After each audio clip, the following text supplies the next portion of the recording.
नमस्कार दोस्तों, आप सभी का स्वागत है। और दिल्ली चुनाव से ठीक पहले एंड वक्त पे केजरीवाल के लिए सबसे बहुत बड़ा झटका है।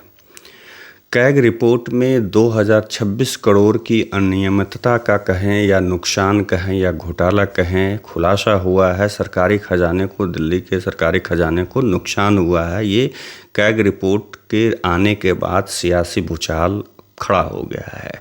अब केजरीवाल जो पहले से ही इस शराब के घोटाले में वो कटघरे में खड़े थे, उस पर एक तरह से ये कैग रिपोर्ट मुहर लगाती हुई दिख रही है, जिसके बाद से ये चुनाव जितना आसान समझ रहे थे अरविंद केजरीवाल, उतना आसान होने वाला नहीं है। अगर रिपोर्ट में दिल्ली की शराब नीति 2021-22 को बनाने और उसे लागू करने को लेकर कई कमियां और अनियमितता सामने आई है। पॉइंट टू पॉइंट अगर देखें तो सरकार को 2026 करोड़ रुपए का नुकसान हुआ। शराब नीति को बनाते वक्त एक्सपर्ट की राय को दरकिनार कर दिया गया। एक्सपर्ट की पैनल की सलाह ली गई तो लेकिन उनकी सिफारिशों को दरकिनार कर दिया गया। शराब कंपनियों को लाइसेंस जारी करते वक्त गड़बड़ी हुई, जो उसकी अनदेखी की गई। पहले से घाटे में चल रही और ब्लैक लिस्टेड कंपनियों को जारी किए गए लाइसेंस। शराब नीति के बनाने और लागू करने में पारदर्शिता की कमी। शराब की कीमत और लाइसेंस देने में पारदर्शिता की कमी का उजागर। शराब नीति को लेकर फैसले लेने में कैबिनेट और लेफ्टिनेंट गवर्नर की अनदेखी का आरोप। शराब नीति में कोविड के नाम पर कई कंपनियों की गलत तरीके से 144 करोड़ रुपए की लाइसेंस की फ़ीस माफ़ की गई। खास बात यह है कि इस कैग रिपोर्ट में शराब नीति हुए से नुकसान का भी विस्तृत विश्लेषण किया गया है। इस विश्लेषण में कोविड-19 को लेकर दी गई छूट और पुराने लाइसेंस को दोबारा रिन्यू करने से नुकसान होना भी शामिल है।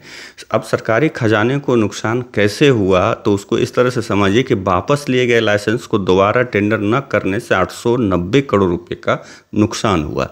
जोनल लाइसेंस धारकों को अनुचित छूट से 941 करोड़ रुपए का नुकसान हुआ। कोविड-19 के नाम पर दी गई गलत माफ़ी से 144 करोड़ रुपए का नुकसान हुआ और सुरक्षा जमा राशि सही से न वसूलने से 27 करोड़ रुपए का नुकसान हुआ।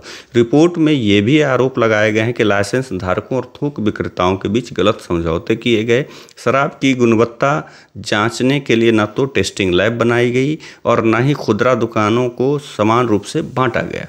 जाहिर सी बात है, इस रिपोर्ट में दिल्ली चुनाव तो माहौल गर्म होगा। अब इसको जो है विपक्षी दल जो भी वहाँ हैं, जैसे कांग्रेस और बीजेपी और भी जो दल हैं, वो इसे हथियार तो बनाएंगे, पहले से ही हथियार बनाते आ रही है। जो भी भारतीय जनता पार्टी की बात करें, खास करके इस मामले पे बहुत ज़्यादा उनको घेरा है। और ये भी है कि इस शराब घोटाले में अरविंद केजरीवाल, मनीष सिसोदिया से लेकर करके संजय सिंह तक जेल जा चुके हैं।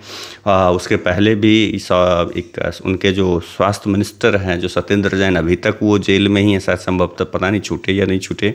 लेकिन इन सब जो जेल होकर के आए हैं और अपने आप को भगत सिंह से कंपेयर कर रहे थे, अपने आप को शहीद दिखाने की कोशिश कर रहे थे, उन सभी चीज़ों पर ये कैग रिपोर्ट ने ऐसा मतलब पटाक्षेप किया है उनके इज्जती को। और उनके जो मुहिम है, चुनावी जो मुद्दे है, वो एक तरह से उनको ऐसा झटका दिया है कि अरविंद केजरीवाल बहुत ही, मुझे लगता है इस बात से वो सदमे में चले जाएंगे कि भाई मेरे अचानक से एंड वक्त पे, चुनाव अभी कुछ समय में अनाउंस हो जाएगा, सब कुछ हो जाएगा, अभी वहाँ पे जोर शोर से प्रचार प्रसार शुरू हो रखा है, एक से एक घोषणाएं हो रही है, लेकिन अचानक से इस कैग रिपोर्ट ने पूरे दिल्ली के सियासी माहौल को गर्म कर दिया है। वहाँ पे अलग ही माहौल बन चुका है। और अब इसके बाद जो है, जो जितने भी विपक्षी हैं वहाँ दिल्ली में, चाहे वो कांग्रेस हो या बीजेपी हो, यानी या तो कहें एनडीए गठबंधन, यानी कि वहाँ जदयू भी चुनाव लड़ रही है और एक मुद्दे पर पहले ही घुर चुकी है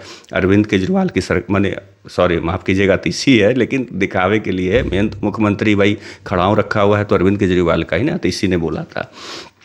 तो अरविंद केजरीवाल ने जो पूर्वांचल यानी बिहारियों के प्रति जो उन्होंने जो स्टेटमेंट दी है, जिसके बाद से पहले ही जदयू और बीजेपी वहाँ पे उसके लिए उनको घेर रही है और वहाँ पे एक तरह से अपने वोट बैंक जो बिहारी और बिहार के यूपी के लोग जो वहाँ पे वोटर्स हैं उनको साधने की कोशिश कर रहे हैं। लेकिन ये जो कैग रिपोर्ट है, इसके आने के बाद से आम आदमी पार्टी और अरविंद केजरीवाल को बहुत बड़ा झटका लगा है और वो बहुत बुरे तरीके से घिरते हुए नज़र आ रहे हैं। और कैग रिपोर्ट में साफ साफ साफ अनियमितता, इसके नुकसान, और ये भी 1-2 पैसे या 100 करोड़ 500 करोड़ नहीं, 2026 करोड़ का नुकसान कहें कि बता रही है कैग रिपोर्ट। और उसमें अनियमितता भी बताई है, सलाह को दरकिनार करना, मतलब एक्सपर्ट से राय नहीं लेना, अगर राय ली गई तो उनको भी दरकिनार किया गया। इस तरह के आरोप लगाए गए हैं कैग रिपोर्ट में।